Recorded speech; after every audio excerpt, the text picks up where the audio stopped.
Beberapa orang yang menamakan dirinya Poros Nasional Kedaulatan Negara meminta Mahkamah Konstitusi untuk membatalkan Undang-Undang Ibu Kota Negara yang telah disetujui DPR dan pemerintah 18 Januari 2022 lalu.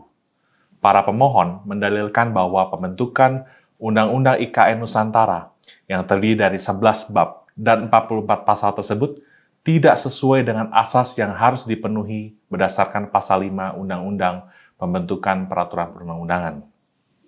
Dari pengujian formil tersebut, setidaknya ada 5 dugaan pelanggaran dalam proses pembentukan Undang-Undang IKN Nusantara, yaitu bertentangan dengan kejelasan tujuan, kesesuaian antara jenis hierarki dan materi muatan, kedayagunaan dan kehasilgunaan, serta keterbukaan. Bagaimana kasus dan penjelasan hukumnya? Kita akan bahas topik yang menarik ini dalam acara Trending Case.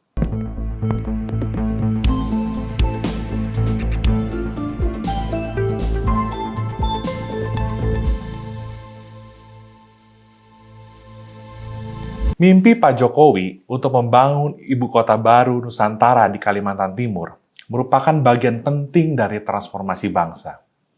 Pemindahan ibu kota negara dari Jakarta bukan sekedar memindahkan gedung pemerintahan, melainkan memindahkan cara kerja, mengubah mindset yang berbasis pada ekonomi modern, dan juga membangun kehidupan sosial yang lebih inklusif dan berkeadilan. Tetapi, ada saja orang perorangan yang merasa keberatan atas formalitas Undang-Undang IKN Nusantara. Saya sebutkan ya, 3 pemohon yang paling teratas dalam pengujian Undang-Undang IKN Nusantara tersebut. Pertama, Abdullah Heha Mahua, yang dulu pernah mengatakan akan melaporkan sistem informasi perhitungan suara KPU pada pemilu 2019 ke Mahkamah Internasional. Lalu yang kedua, Marwan Batubara, yang bulan Januari lalu baru saja melaporkan Basuki Cahayapurnama alias Ahok ke KPK. Dan yang ketiga, Muhyiddin Junaidi, Wakil Ketua Dewan Pertimbangan MUI. Mengajukan pengujian undang-undang ke Mahkamah Konstitusi jelas merupakan hak warga negara yang bisa berupa pengujian formil, yaitu pengujian terhadap proses pembentukan undang-undang atau Perpu yang tidak memenuhi ketentuan pembentukan undang-undang, atau pengujian material yang berkaitan dengan materi muatan dalam ayat atau pasal dari undang-undang atau Perpu. Namun demikian, jadi pertanyaan, apakah betul terdapat kerugian konstitusional yang dialami oleh pemohon yang mendalilkan diri sebagai pembayar pajak? Dan apakah ada hubungan sebab akibat antara kerugian konstitusional pemohon dengan berlakunya Undang-Undang IKN Nusantara? Untuk itu, saya akan menyampaikan pandangan awal saya mengenai dalil-dalil para pemohon tersebut. Pertama, pemohon mendalilkan bahwa Undang-Undang IKN Nusantara bertentangan dengan asas kejelasan tujuan, karena rencana perpindahan IKN baru muncul dalam Peraturan Presiden Nomor 18 Tahun 2020 tentang Rencana Pembangunan Jangka Menengah Nasional tahun 2020 sampai 2024, sehingga tidak berkesinambungan dengan Peraturan Presiden Nomor 2 Tahun 2015 yang tidak merumuskan soal rencana perpindahan IKN. Bagi saya, argumentasi pemohon ini kurang tepat, sebab Undang-Undang IKN Nusantara ini dibentuk dengan tujuan yang jelas dan hendak dicapai, yaitu memindahkan ibu kota dari Jakarta ke Kalimantan Timur. Dan rencana tersebut sudah disounding Pak Jokowi dalam pidato kenegaraannya di hadapan DPR tahun 2019 lalu. Mengkaitkan rencana ini dengan Perpres nomor 2 2015 jelas tidak relevan. Karena saat Perpres ini terbit, baru terjadi transisi kepemimpinan bangsa dan masih perlu diimplementasikannya visi, misi, dan program Presiden hasil pemilu tahun 2014. Selanjutnya, mengenai dalil pemohon yang menyatakan pembentukan Undang-Undang IKN Nusantara bertentangan dengan asas kesesuaian antara jenis, hierarki, dan muatan karena tidak secara detail mengatur administrasi pemerintahan dan bersifat makro, sehingga mendelegasikannya kepada 6 peraturan pemerintah, 6 peraturan presiden, dan 1 peraturan kepala otorita merupakan dalil yang kurang tepat. Dari literatur ilmu perundang-undangan yang saya miliki, ahli perundang-undangan senior Maria Farida Indrati yang juga merupakan mantan hakim MK, pernah menyatakan bahwa fungsi peraturan pemerintah adalah untuk pengaturan lebih lanjut atas ketentuan dalam undang-undang yang tegas menyebutnya. Dan fungsi peraturan presiden adalah untuk menyelenggarakan pengaturan secara umum dalam rangka penyelenggaraan kekuasaan pemerintahan. Jadi rasanya tidak ada yang salah dalam pendelegasian materi muatan Undang-Undang IKN Nusantara ke peraturan pemerintah atau Perpres.